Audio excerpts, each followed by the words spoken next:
Still don't know how I'm supposed to sell methane on the train. Lift that up, stick the pipe out, back 2 steps, and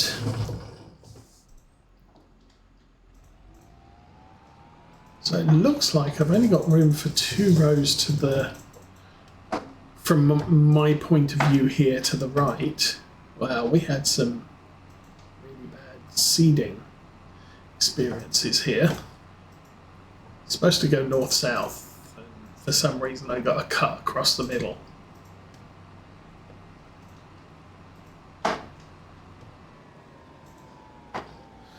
Okay, this will get us, well, kind of sort of close to full, but not entirely, because we didn't fill it up completely last time.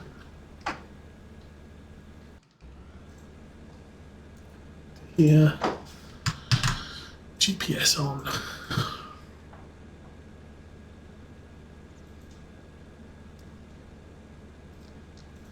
We'll only have about 27,000 litres in the car this time.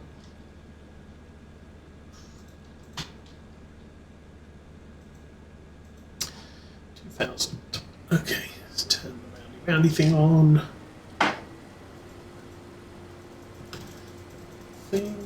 Pull in the pipe and off we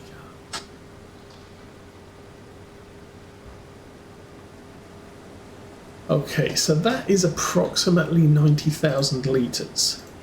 We have a lot of field left to go. This is part of what I was saying about, I think the what's it called? The achievement is 500,000 litres of harvested sorghum. Might be 600,000 litres. We've never got anywhere close to that on any of our previous farms in previous versions of the game that have sorghum in them. I do kind of want to go back to Farm Sim 19 and Farm Sim 22. Just look up the achievements and get them done. I think for Farm Sim 19, we didn't do cows, I think, and we definitely didn't do pigs. We absolutely definitely did sheep, because I had a farm where the goal was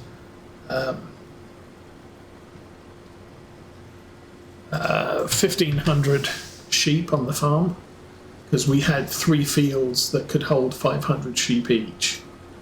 And yeah, it really didn't take long. We had a almost constant 1,500 sheep on the farm. Actually, not quite. What I would do was I would sell off 250 sheep per field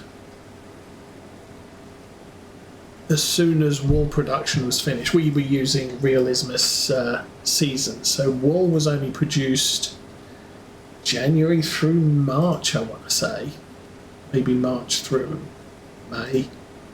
But as soon as the wool production dropped to 0, I would sell off 250 sheep per field.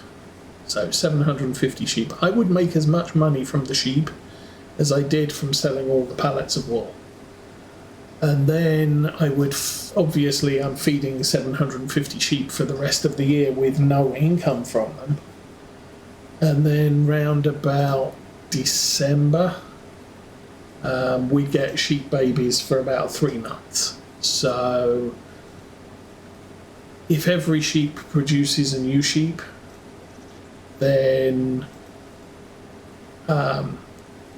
we would get back up to 1,500 sheep per field, which was the maximum. So we're maximising sheep production by keeping the fields at 50% for most of the year until the birthing season, and then we were maximising the wool production during the early part of the year, and then once the wool production was complete, we'd sell off half the sheep So I wasn't wasting, it wasn't like, oh, I have to use up so much hay to feed all these sheep. Don't have to. Okay, you're done. I'm going to lift that up. And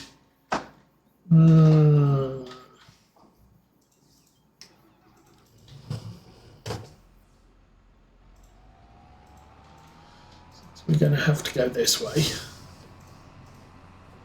It doesn't matter which way I go, but since we're going to go this way, we will top this off. And we'll go empty it in the truck.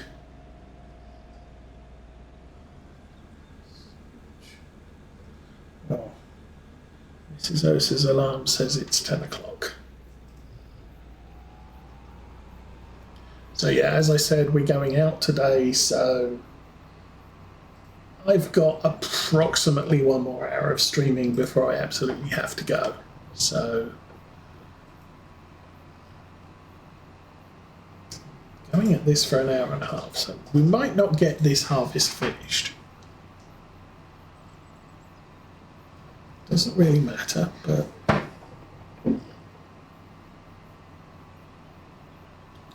so yeah, I'll use that little 6R up there. We'll stick that on the roller. We'll put mulching blades on it, and we'll bring it out here, and we'll actually mulch our first field. Awesome.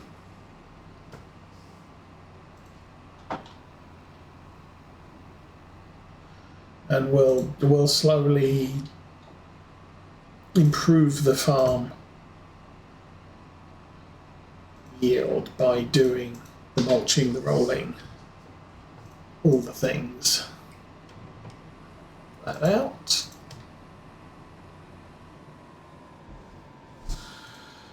So this is not gonna,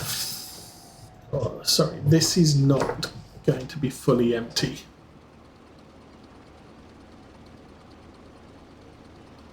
It is as empty as we can.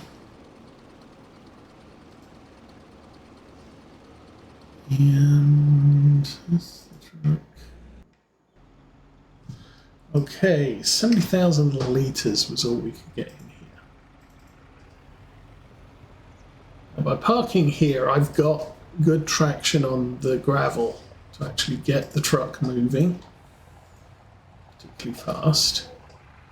And then it will struggle on the grass, but we're already moving, so it's not going to have too much of an issue there.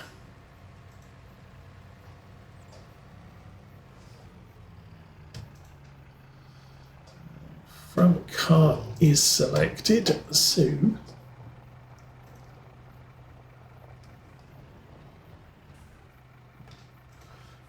that emptied. It's kind of a pity I can't empty them both at the same time. And it's done. To the front hopper. And then I can actually select the back hopper here. The front one will automatically close and shut down. No. Oh, empty the back one.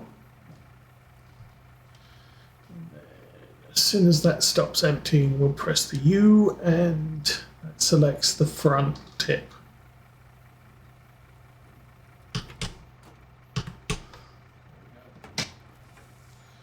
That one.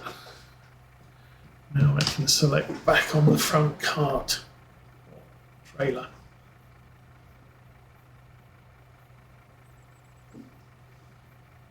Alrighty, 70,000 litres of stuff at the thing, the storage.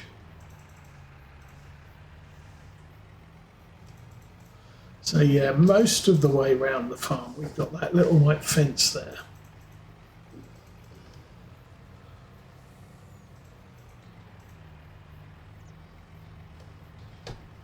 Okay, I am going to go round the tractor so that again we're facing back.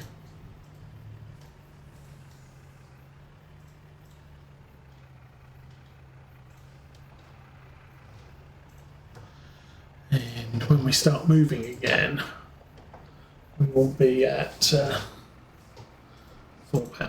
Okay, engine off.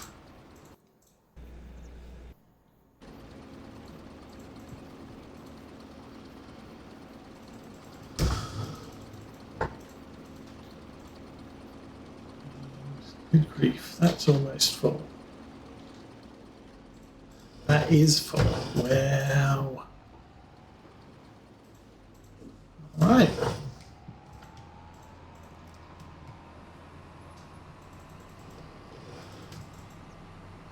I wasn't expecting to completely fill up that front hopper.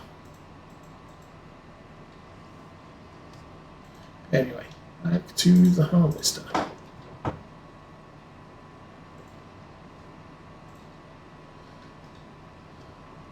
I'm not sure if this end bit is 2 rows or more.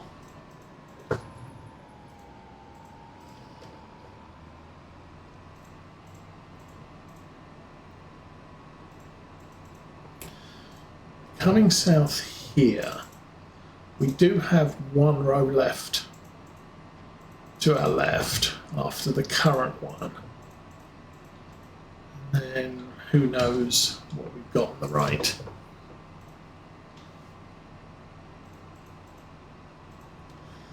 But the thing is, as we progress across in a rightward direction, the rows are getting longer at the top end, the north end. But after the potentially 2 rows we have on the left now,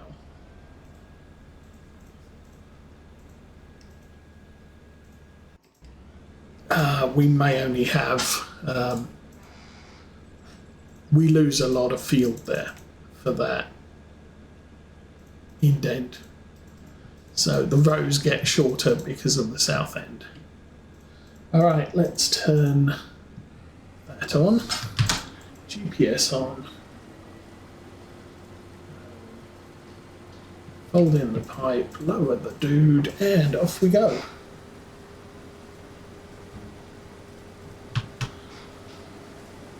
So that's another mostly full cart.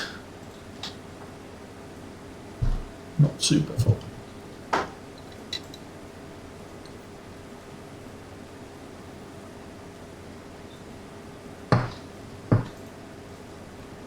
I don't think what else. There's really not a lot been going on lately.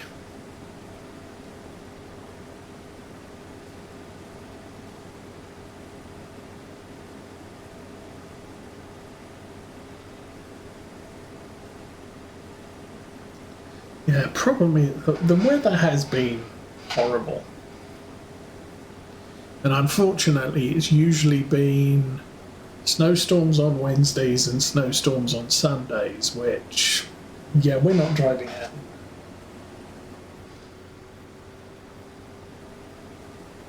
We got about, I think, probably about 4 to 5 inches last week on Saturday night, Sunday morning.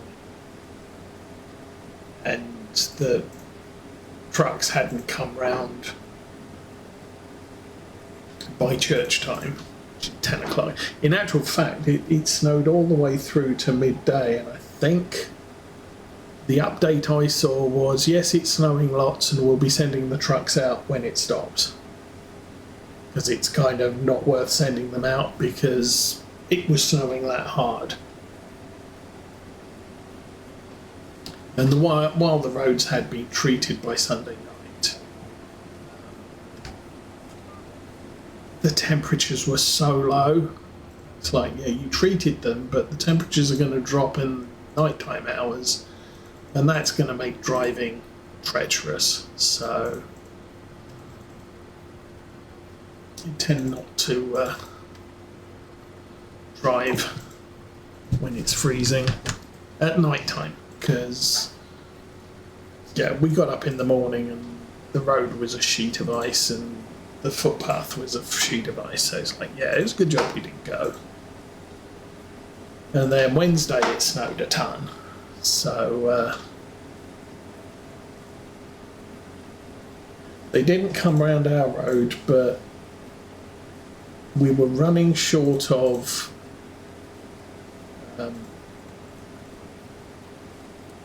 sort of high-use food items. So we needed to go shopping on Thursday morning. You know, temperatures were low 20s on Thursday morning, so still freezing, but after Thursday it was, yeah, the temperatures are going down to 7, 8, 14 if you're lucky temperatures. So at that point it was like, I need to go shops on Thursday morning just so that we've got, you know, milk, eggs, whatever. And so I did that.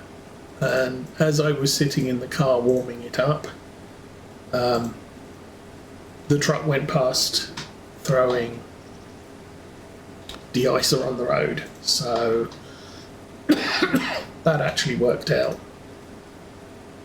quite nicely, I guess. And then I decided, well, I don't often, but if I have to go shopping before work on a weekday morning, I'll usually call into McDonald's and get a breakfast sandwich on the way home. So I pulled up at McDonald's and it's like, yes, the grill's not working. You can have a hash brown and coffee. Like, why did you even bother opening? So didn't have my breakfast on Thursday morning from McDonald's.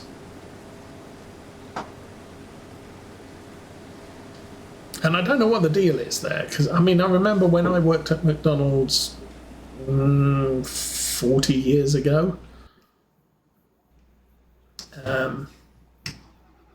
they actually had 3 griddles.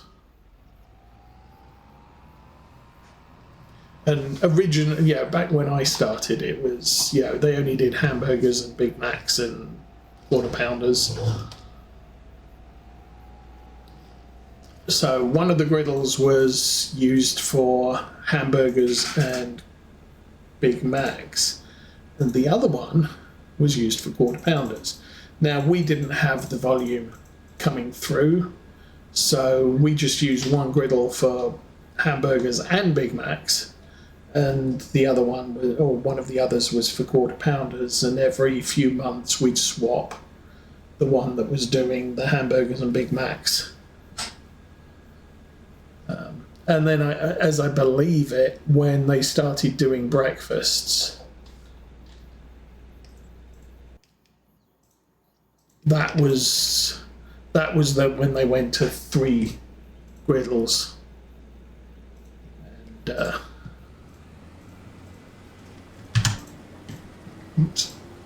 and did breakfast sauce, yeah, breakfast stuff on one, and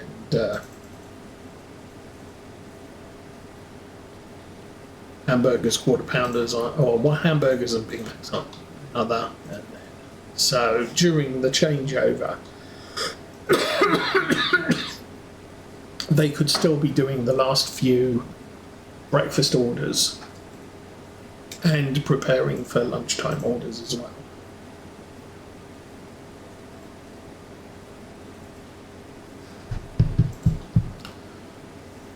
But if one of our griddles had gone down, we'd have figured it out. Yeah, there would be no way that we weren't cooking the menu of the time. I mean, we even had 3 fryers. One was doing fries, one was dormant, that we would switch to do fries sort of half a week on the left side, half a week on the right side. And the one at the back did the apple pies and the fish and the chicken nuggets and what have you. And each one had 2 vats. So yeah, you could do the apple pies in one vat and you do the fish in another vat. So there was no cross-contamination. You weren't making your fish taste like apple, or your apple pies taste like fish. But yeah, we had the capacity to do things. Even if the equipment broke down, we could still do things. So I don't know what our local is. They don't have the you can't have a milkshake because that's not working. You can't have ice cream because that's not working. And I'm pretty sure I've been there. And so yeah, you can't have chicken sandwiches because we didn't defrost enough chicken patties. So they're all defrosting at the moment. It's like, seriously, people, how incompetent can you be running a McDonald's restaurant?